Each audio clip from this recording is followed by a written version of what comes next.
तो okay buddies, episode की starting में यहाँ पे ये सभी लोग एक रेस्टोरेंट में होते हैं। उसामी यहाँ पे आते ही बहुत सारा खाना ऑर्डर कर लेता है, जिसे देखकर आयाटो कहता है तुम लेट आए थे। लेकिन उसामी इस चीज के लिए माफी मांग लेता है। उसामी सुबारू से पूछता है कि वो क्या ऑर्डर करने वाली है। सुबारू कहती है कि वो सैंडविच ऑर्डर करेगी। दूसरी तरफ वागुरी डिसाइड नहीं कर पा रही होती है कि उसे क्या खाना है, इसलिए वो रिंतारो से डिसाइड करने के लिए कहती है। इसीलिए अब वो रिंतारो से पूछती है कि वो क्या खाएगा। अब ये दोनों मिलकर डिसाइड कर रहे होते हैं कि आखिर उन्हें क्या खाना है, और ये चीज करता हुआ इन्हें साकू और अयाटो देख रहे होते हैं। बट ये दोनों रिंतारो के लिए बहुत खुश भी होते हैं। उसामी कहता है कि वो आज बहुत सारा खाना खाएगा, जिसके बाद वो बहुत सारी पढ़ाई भी करेगा। अगला सीन होता है इनके खाना खा लेने के बाद का। वागुरी यहाँ पे फुल जोश में होती है पढ़ाई करने के लिए, बट सुबारू वागुरी से कहती है जरा एक बार उसामी को देखो। उसामी यहाँ पे सो रहा होता है। साकू उसामी को उठा रहा होता है। रिंतारो बताता है कि उसामी रात भर एग्जाम के लिए पढ़ाई कर रहा था। ये चीज देखकर वागुरी उसामी से कहती है इस फैमिली रेस्टोरेंट में बहुत सारे डेजर्ट्स भी हैं, चलो क्यों ना एक गोल सेट करा जाए, और अगर हम उस गोल को अचीव कर लेते हैं तब हम ये डेजर्ट खाएंगे। उसामी ये बात सुनता है और वो एकदम से जाग जाता है। वागुरी रिंतारो से कहती है कि अगर वो किसी बात को लेकर कंफ्यूज है तो वो उसको बता सकता है। रिंतारो वागुरी को थैंक्स करते हुए कहता है कि वो खुद से सबसे पहले ट्राई करेगा। अयाटो वागुरी को बताता है कि जो रिंतारो है वो हमेशा लंच ब्रेक में ही पढ़ा करता है। रिंतारो वागुरी से कहता है कि वो वागुरी को बहुत ज्यादा अप्रिशिएट करता है उसकी हेल्प के लिए, लेकिन वो वागुरी पे डिपेंड नहीं होना चाहता। वागुरी रिंतारो को देख ही रही होती है, लेकिन तभी रिंतारो वागुरी से कहता है कि अगर वो कहीं पे फंसेगा तो वो पूछ लेगा वागुरी से। वागुरी कहती है कि हाँ वो समझ गई। तभी दूसरी तरफ सुबारू नोटिस करती है कि उसामी उसको ही घूरे जा रहा है। सुबारू उसामी से पूछती है कि आखिर क्या बात हो गई। उसामी बताता है कि ये इतनी मोटी सी चीज क्या है। सुबारू बताती है कि ये उसकी वर्कबुक है। ये चीज देख के उसामी चौंक जाता है। वो कहता है कि तुम्हारी वर्कबुक इतनी ज्यादा मोटी है और हमारी इतनी ज्यादा पतली क्यों है। अयाटो अब उसामी को उसके काम पे ध्यान रखने के लिए कहता है। अगले सीन में दिखाया जाता है कि ये सभी लोग यहाँ पे अपनी अपनी पढ़ाई में बहुत ज्यादा फोकस्ड होते हैं। रिंतारो यहाँ पे किसी चीज में उलझ जाता है, इसलिए वो वागुरी से हेल्प मांगता है, लेकिन जब वो वागुरी को देखता है तो वो बस उसको देखता रह जाता है। रिंतारो देखता है कि वागुरी पढ़ते हुए बहुत ज्यादा फोकस्ड होती है। तभी वागुरी अचानक से रिंतारो की तरफ देखती है और वो उससे कहती है कि उसने पहली बार में सुना नहीं था। रिंतारो उसको बताता है कि वो एक जगह पे बार बार फंस रहा है। वागुरी रिंतारो को समझा देती है कि ये पार्ट कैसे करना है। अब सुबारू को भी एक जगह पे प्रॉब्लम आ रही होती है, लेकिन वो देखती है कि वागुरी रिंतारो को समझाने में थोड़ा सा बिजी है। लेकिन तभी उसामी सुबारू को नोटिस कर लेता है और वो उससे कहता है कि उसे कहाँ पे प्रॉब्लम आ रही है। अब सुबारू भी उसामी को नोटबुक पकड़ाते हुए कहती है कि उसको इस वाले पार्ट में काफी प्रॉब्लम आ रही है। एंड सुबारू की प्रॉब्लम को देखकर अब उसामी को भी प्रॉब्लम हो जाती है। अयाटो उसामी को देखकर कहता है कि तुम्हें जैसे उससे बुक ली वैसे ही उसको वापस कर दो। बट साकू यहाँ पे चुपचाप बस देख रहा होता है, लेकिन वो सुबारू से पूछता है कि उसे किस जगह पे प्रॉब्लम आ रही है। सुबारू बता देती है कि उसको इस क्वेश्चन में प्रॉब्लम आ रही है, और साकू यहाँ पे कुछ ही देर में उस प्रॉब्लम को सॉल्व कर देता है। ये चीज देखकर उसामी ऐसे रिएक्ट करता है जैसे पता नहीं उसने क्या ही कर दिया हो। अयाटो कहता है कि वो भी ये बात नहीं जानता था कि साकू इतना स्मार्ट है। सुबारू भी अब साकू से पूछती है कि उसने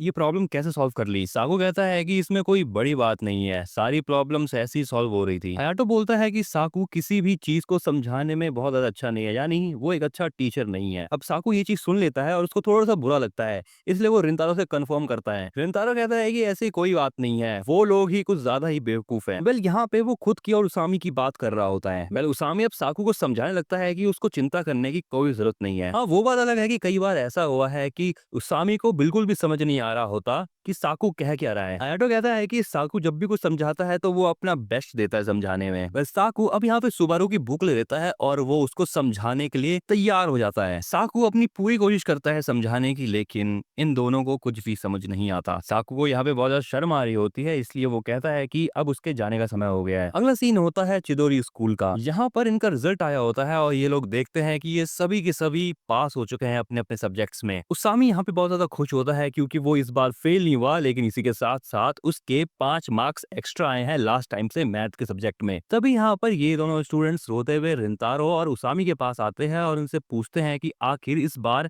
वो दोनों पास कैसे हो गए। उसामी बताता है कि उनको इस बार एक बहुत ज्यादा टैलेंटेड टीचर ने बचाया है।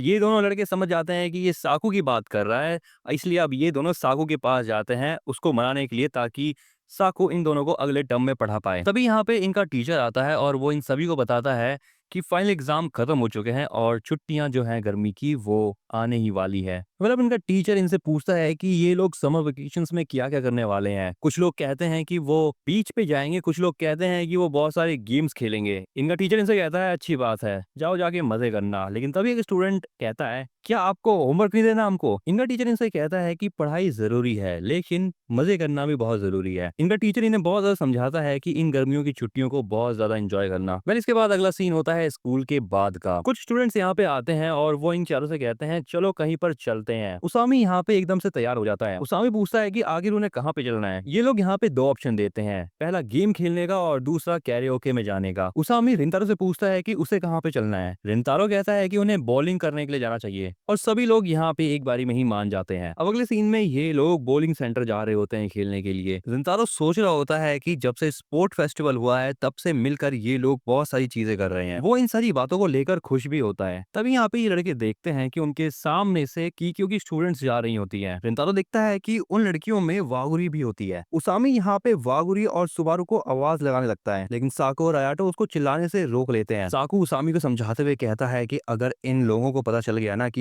वो लोग हमें जानते हैं तो प्रॉब्लम हो सकती है। उसामी नोटिस करता है कि रिंतारो वहीं देख रहा होता है और वो कहीं पर खो चुका है अब। लेकिन उसामी उसका ध्यान अपनी तरफ लाता है। उसामी रिंतारो से कहता है कि आजकल उसका ध्यान बहुत ज्यादा ही भटक रहा है। मतलब यहाँ पे ये लोग आगे बढ़ जाते हैं। तभी उसामी रिंतारो से पूछता है कि क्या वो और वागुरी डेट कर रहे हैं। ये क्वेश्चन सुन के रिंतारो की हालत खराब हो जाती है और वो कहता है कि ऐसी कोई भी बात नहीं है। उसामी कहता है अच्छा ऐसी बात है, लेकिन तुम वागुरी को पसंद करते हो। उसामी कहता है कि उसे लगता है कि अयाटो और साकू ने भी ये चीज नोटिस कर ली है कि रिंतारो वागुरी को पसंद करता है। उसामी की बातें सुनकर रिंतारो बहुत ज्यादा ब्लश करने लगता है। तभी उसामी कहता है कि अगर उसे कुछ भी हेल्प चाहिए तो वो कर देगा। लेकिन तभी यहाँ पे अयाटो और साकू आते हैं और वो उसामी को वहां से ले जाते हैं। मतलब अगला सीन बॉलिंग रूम का होता है। यहाँ पर ये सभी लोग खेल लगते हैं और उसामी काफी ज्यादा अच्छा खेल रहा होता है। अगली बारी होती है साकू की। साकू भी अच्छा परफॉर्म करता है और इन सभी लोगों की साकू से जल जाती है। वेल दूसरी बारी जब रिंतारो की होती है तो उसका ध्यान गेम पर नहीं होता। दूसरी टीम के मेंबर इन लोगों को चिढ़ाने लगते हैं कि अगर ऐसा चलता रहा तो ये लोग हार जाएंगे क्योंकि हारने वाली टीम को कल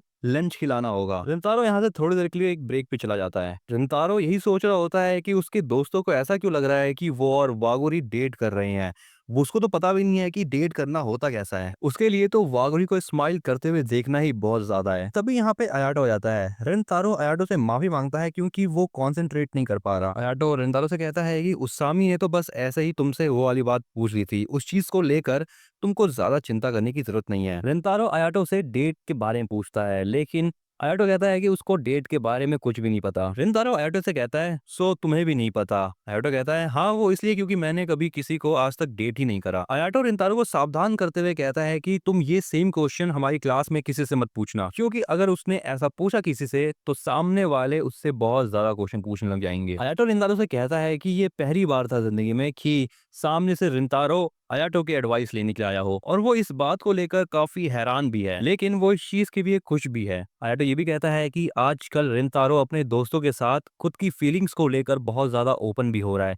जैसे कि उसने हाल फिलहाल में ही बताया कि उसने अपने बालों को डाई क्यों करा और कान क्यों छुदवाए। इसका मतलब यह है कि रिंतारो को उनके ऊपर भरोसा हो रहा है। रिंतारो कहता है हाँ उसको भरोसा है। अयाटो रिंतारो से कहता है कि उसको ज्यादा चिंता करने की कोई जरूरत नहीं है क्योंकि अयाटो हमेशा उसके साथ ही रहेगा जब जब रिंतारो को उसकी हेल्प चाहिए होगी। तो रिंतारो अयाटो को थैंक्स करता है और कहता है कि अब उसको काफी अच्छा फील हो रहा है। वेल इसके बाद अगला सीन इनका होता है और उसामी की टीम काफी ज्यादा अच्छा खेल रही होती है। वेल अब यहाँ पे अयाटो फॉर्म में आ जाता है और वो कहता है कि वो उनको हरा के रहेगा।